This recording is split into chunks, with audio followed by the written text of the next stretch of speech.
일단 개념부터 정리하고 가야 되겠지. 다국적 기업이라는 게 뭘 우리가 다국적 기업이라고 하냐면 어떤 회사가 있어. 근데 이 회사는 어떤 작은 규모의 회사가 아니라 규모가 좀 커. 어쨌든 그 회사에서 가장 중요한 결정을 내리고 가장 중요한 회의가 이루어지는 핵심 기구를 우리가 본사라고 얘기를 하거든. 근데 이 큰 기업의 경우에는 본사 말고도 뭐가 있어요? 연구소도 따로 있고 이 회사에서 개발한 제품들을 생산하는 생산 공장도 따로 있고 그 제품들을 팔기 위한 판매지사도 있고 여러 가지 부속 기구들이 있는데 방금 말했던 뭐 본사와 연구소와 생산 공장과 판매지사와 이런 것들이 하나의 국가 안에 모여 있는 게 아니라 A국의 본사가 있으면 B국, C국의 생산 공장이 있고 또 D국의 연구소가 있고 이런 식으로 2개 이상의 그 국가에 걸쳐서 뭐 본사와 공장과 뭐 판매지사가 여러 나라에 걸쳐져 있는 게 다국적 기업의 첫 번째 의미예요. 그래서 이런 식으로 기구들이 존재를 하면서 결정적인 문장은 이겁니다. 밑줄 치세요. 전 세계를 무대로 해서 전 세계를 무대로 해서 어떤 제품의 생산, 어떤 제품의 판매를 하고 있는 기업을 우리가 다국적 기업이다라고 얘기를 하죠. 전 세계를 무대로 생산과 판매를 한다라고 하면은 감이 잘 안 올 수도 있는데 예를 들어드리면 너무 찰떡같이 이해가 될 거예요. 자, 방금 전에 일단 대표적인 예 선생님이 삼성이라고 하는 거대한 기업에 대해서 얘기를 해드렸어요. 자, 삼성은 우리나라에서 출발한 회사예요. 본사도 우리나라에 있습니다. 근데 방금 전에 말씀드렸다시피 이 삼성의 대표적인 효도 상품인 핸드폰을 조립하는 제조 공장은요. 베트남에도 있고 그 외에도 여러 국가들의 생산 공장이 있어요. 본사 우리나라에 있고 연구소 우리나라에 있고 판매지사 전 세계에 꼽을 수 없을 정도로 많은 곳에 삼성 제품을 판매하는 판매지사가 있어요. 자, 삼성 다국적 기업이라고 할 수 있겠죠. 그 다음에 여러분들 더 찰떡같이 와닿는 회사가 있을 거야. 바로 코카콜라 같은 회사들. 자, 코카콜라. 미국에서 시작된 음료 회사예요. 자, 근데 생각해 보세요. 전 세계 어디를 가도 어느 상점을 가도 코카콜라는 쉽게 다 구할 수 있죠. 즉, 코카콜라는 분명히 미국에서 시작된 회사이지만 전 세계를 대상으로 해서 그들이 만든 음료수를 생산하고 판매를 하고 있잖아요. 이런 기업들을 우리가 다국적 기업이다라고 얘기를 하는 거예요. 자, 그렇다면 이 다국적 기업이 지금 우리가 공부하는 경제활동의 세계화와 무슨 관련이 있느냐? 자, 한번 생각을 해봐. 만약에 국가와 국가들 사이에서 무역을 하는데 무역을 할 때요. 우리나라의 산업을 보호하기 위해서 다른 나라 제품들이 우리나라로 수입되는 걸 되게 까다롭게 제한한다. 그런 상황이라면 전 세계를 무대로 생산 판매를 하는 다국적 기업의 활동이 쉬울까요? 어려울까요? 어렵겠죠. 예를 들어서 A라는 국가가 있는데 A라는 국가 안에서도 자체적으로 콜라가 만들어져. 그래가지고 이 나라는 코카콜라가 우리나라로 수입되는 걸 최대한 장벽을 쳐서 막으려고 해. 그래서 코카콜라 회사가 코카콜라를 우리나라로 팔려고 할 때 세금을 붙여가지고 가격을 높인다든지.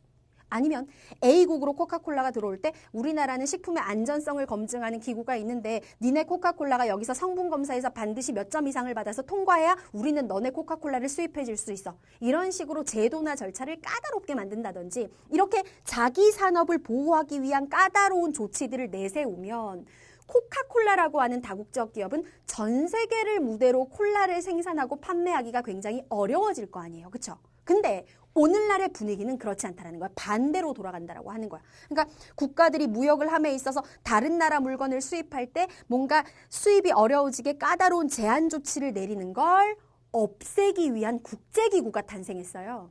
그 기구가 바로 이름하여 무엇이냐? 세계무역기구입니다. 영어로는 우리가 이 세계무역기구를 뭐라고 얘기하느냐? WTO라고 하죠. 이 세계무역기구가 언제 생겼냐면요. 1995년에 생겼고 우리나라도 세계무역기구의 회원국으로 들어가 있어요. 세계무역기구가 도대체 하는 일이 무엇이냐. 방금 말했던 무역을 할 때 까다로운 제한 조치 같은 걸 없애고 전 세계가 자유롭고 편리하게 무역을 할 수 있도록 자유무역을 추구하는 활동이 이 세계무역기구에서 하는 가장 주된 활동이거든요. 자, 세계무역기구가 출범해서 이게 다가 아니야. 국가와 국가 사이에 더 자유로운 무역을 하기 위한 협정이 체결되고 있습니다. 굉장히 많은 국가들 사이에서. 이걸 무엇이라고 얘기하냐면 자유무역협정이라고 얘기를 해요. 영어로 쓰면 더 많이 들어봤을걸? 자유무역협정 영어로 프리 트레이드 어그리먼트 FTA라고 얘기를 해요. 우리나라가 미국이랑 FTA를 체결하니 누구랑 FTA를 체결하니 뉴스 지나가다가라도 한번 들어봤을 거야. 말 그대로야. 야, 너랑 나 사이에서 까다로운 제한 조치 없애고 우리 두 나라가 무역할 때는 되게 자유롭게 무역하자. 세금 같은 거 매기지 말자. 관세 같은 거. 그 다음에 무슨 까다로운 조치 같은 거 다 철폐하자. 이렇게 약속을 체결하는 걸 자유무역 협정이다라고 얘기를 하거든. 세계무역기구가 만들어졌는데 얘네들도 자유로운 무역을 추구해? 그 다음 국가와 국가들 사이에 협정이 체결되는데 FTA가 체결되는데 여기서도 자유로운 무역을 추구해? 그러니까 국가 간의 무역이 이루어질 때 까다로운 조치 같은 것들이 점점 어떻게 되는 추세라는 거야. 사라지는 추세가 되고 이러한 까다로운 조치들을 우리가 뭐라고 하냐면 무역을 할 때 벽을 친다 그래서 장벽이라고 하거든요.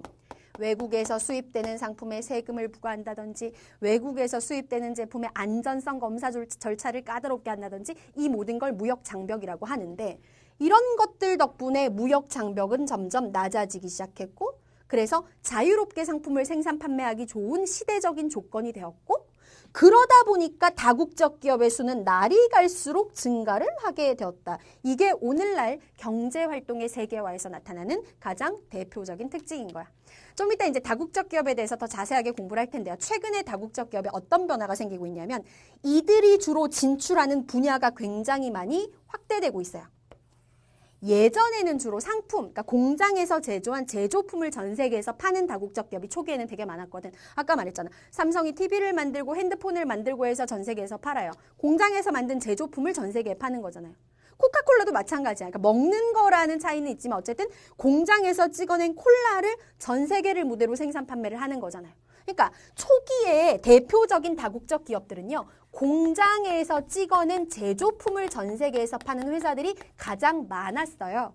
그런데 오늘날은요. 이들이 진출하는 분야가 되게 많아져요.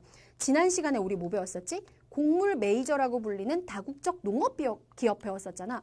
전 세계에서 넓은 땅에서 농산물을 생산하고 이걸 가공해서 상품화하는 전 과정에 참여하는 그러한 큰 기업을 다국적 농업기업이라고 했는데 그러니까 제조품뿐만 아니라 농업 분야에도 진출하고요. 광산에서 자원을 캐내는 광물 분야에도 진출을 하고요. 뿐만 아니라 금융 분야에도 진출을 하고요. 등등등등으로 다국적 기업의 진출이 많아졌다라는 것이고 이들이 활동하는 범위도 뭐 동아시아 몇 개국, 유럽 몇 개국 이렇게 일부 국가에 제한된 게 아니라 진짜 전 세계 각국 활동 범위도 점점 확대되어 가고 있는 추세다. 이게 다국적 기업에서 생기는 최근의 변화입니다. 자, 지금 배운 내용에서는 일단 다국적 기업이 무엇인지 의미만 알면 되고 어떻게 해서 다국적 기업이 더 많아질 수 있었는지 요 세계무역기구나 자유무역협정의 의미 정도 이해하시면 되고요. 자, 진짜 중요한 시험에 잘 나오는 내용은 주제 2에 있어요.